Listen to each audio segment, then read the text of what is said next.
1950년 12월 대한민국은 전쟁 중입니다. 대구 계산성당 한 남자가 결혼식을 올립니다. 신랑의 이름은 박정희, 육군 소령입니다. 신부는 유경수, 옥천 부잣집의 딸입니다. 그런데 단 한 달 전까지 이 남자에게는 다른 아내가 있었습니다. 법적으로 이혼한 지 겨우 30일, 4개월 전까지 14년간 결혼 상태였던 또 다른 여인. 그녀의 이름은 김호남. 오늘 우리는 역사가 지운 한 여인의 이야기를 시작합니다. 박정희의 첫 번째 아내, 김호남. 시간을 14년 전으로 돌려봅니다. 1936년 4월 1일, 봄날입니다. 17세 소녀 김호남이 혼례를 올립니다. 신랑은 20세 청년 박정희. 두 집안 아버지가 친구였기에 맺어진 혼사였습니다. 사랑은 아니었습니다. 17세 소녀는 무슨 생각을 했을까요? 20세 청년은 이 결혼을 받아들였을까요? 신혼살림은 가난했습니다. 쌀 한 톨이 귀하던 시절. 젊은 부부는 그렇게 하루하루를 살아갑니다. 1937년 11월 24일, 딸이 태어납니다. 이름은 박재옥. 어쩌면 이것이 두 사람의 유일한 행복이었을지도 모릅니다. 그런데 얼마 뒤, 박정희는 만주로 떠납니다. 군인이 되기 위해서였습니다. 기차역에서 손을 흔들던 아내. 그녀는 알았을까요? 이것이 14년 이별의 시작인 줄. 1년이 지났습니다. 2년이 지났습니다.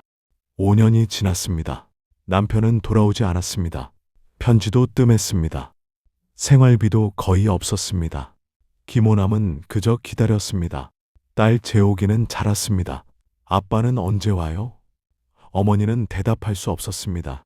박정희의 셋째 형, 박상희. 그는 분노했습니다. 드물게 고향에 온 동생을 거의 때리다시피 하며 김호남의 방에 밀어넣었습니다. 남편이면 남편답게 살아라. 하지만 박정희는 곧바로 방문을 열고 나갑니다. 김호남은 또다시 혼자 남았습니다. 1945년 8월 15일, 해방입니다. 온 나라가 환호합니다. 그런데 김호남에게는 다른 의미의 해방이 다가오고 있었습니다. 귀국한 박정희가 찾아옵니다. 그리고 말합니다. 이혼하고 싶소. 14년을 혼자 버텼습니다. 14년을 기다렸습니다. 김호남은 고개를 저었습니다. 안 됩니다. 1948년 봄, 서울 이화여자대학교. 당시 최고의 엘리트 여성들이 다니던 곳입니다. 한 여대생이 부하장교의 결혼식에 들러리로 참석합니다. 그리고 그곳에서 한 중령을 만나게 됩니다. 나는 박정희요, 미혼이요. 여대생 이연난. 그녀는 그 말을 믿었습니다. 두 사람은 사랑에 빠집니다. 박정희는 그녀를 위해 술까지 끊었습니다. 1948년 여름, 약혼식을 올립니다. 결혼 날짜도 잡혔습니다. 이현란의 어머니는 예단을 준비합니다. 친구들은 축하 인사를 건넵니다. 신부는 행복했습니다. 그런데 이 행복은 오래가지 못했습니다. 1948년 가을, 박정희 남로당 사건, 체포, 군사재판, 사형 구형, 수사 과정에서 진실이 드러납니다. 그에게는 이미 아내가 있었습니다. 그리고 딸까지 있었습니다. 이현란은 충격에 빠집니다. 공산주의자인 것도 몰랐고 기혼자인 것도 몰랐습니다. 그녀는 주변에 말했다고 합니다. 빨갱이 마누라는 싫어요. 1949년, 이현란은 박정희를 떠납니다. 그리고 김호남은 여전히 법적 아내로 남아 있었습니다. 1950년 6월 25일 새벽, 한국 전쟁이 시작됩니다. 이 전쟁 속에서 김호남의 운명도 결정됩니다. 전쟁 발발 2달 뒤, 1950년 8월, 피난지 부산의 한 찻집. 박정희는 맞선을 봅니다. 상대는 유경수, 충청북도 옥천 부잣집의 딸입니다. 교양 있고 우아하고 똑똑한 여성이었습니다. 박정희는 첫눈에 결심합니다. 이 여자와 결혼하겠다. 그런데 문제가 있었습니다. 아직 김호남과 법적으로 이혼하지 않은 상태. 그에게 남은 시간은 4개월 뿐이었습니다. 1950년 10월, 대구. 박정희는 김호남의 아버지 장인 김세호를 찾아갑니다. 밤이었습니다. 촛불 하나만 켜진 방.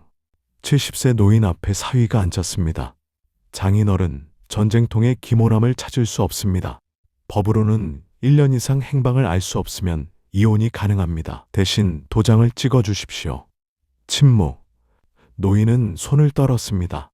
14년 전 웃으며 사위에게 딸을 맡겼던 그 손. 지금은 이혼장에 도장을 찍어야 합니다. 노인은 눈을 감았습니다. 그리고 도장을 들었습니다. 찍었습니다. 1950년 11월. 김호남과 박정희. 14년 결혼. 법적으로 종료됩니다. 그리고 단 한 달 뒤. 1950년 12월. 대구 계산성당. 박정희와 유경수의 결혼식. 김호남은 불교에 귀의했습니다. 경상남도 합천 연호사. 사찰의 공양주가 되었습니다. 스님들의 공양을 준비하고 절의 살림을 돕고 조용히 살았습니다. 같은 시각 청와대에서는 만찬회가 열립니다. 합천 산사에서는 스님들의 공양이 시작됩니다. 같은 하늘 아래, 같은 나라 안에서 한 여인은 샴페인 잔을 들고 한 여인은 쌀뜨물에 손을 담급니다. 기록에는 이런 이야기도 있습니다.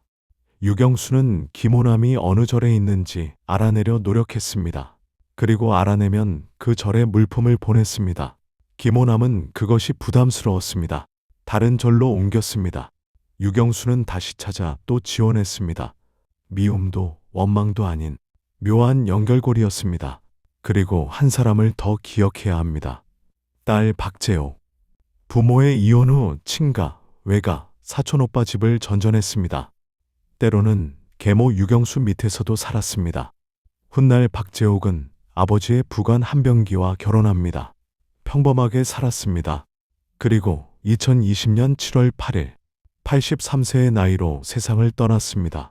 어머니 김호남을 떠난 지 정확히 30년 뒤. 그녀의 장례식에 어머니 이야기를 아는 사람은 몇이나 있었을까요? 1990년 김호남은 세상을 떠났습니다. 70년의 생애. 일제강점기를 살았고 해방을 맞았고 전쟁을 겪었고 변두리에서 조용히 살았습니다. 역사는 승자를 기록합니다. 권력자를 기록합니다. 그러나 그 이면에는 기록되지 않은 수많은 삶이 있습니다. 오늘 당신은 알게 되었습니다. 김호남, 박정희의 첫 번째 아내, 한 사람의 어머니, 한 여성, 한 시대를 살아낸 인간. 그 이름을 기억해 주세요. 이것이 대한민국 연대기가 시작하는 이유입니다. 잊혀진 이름을 다시 부르는 일.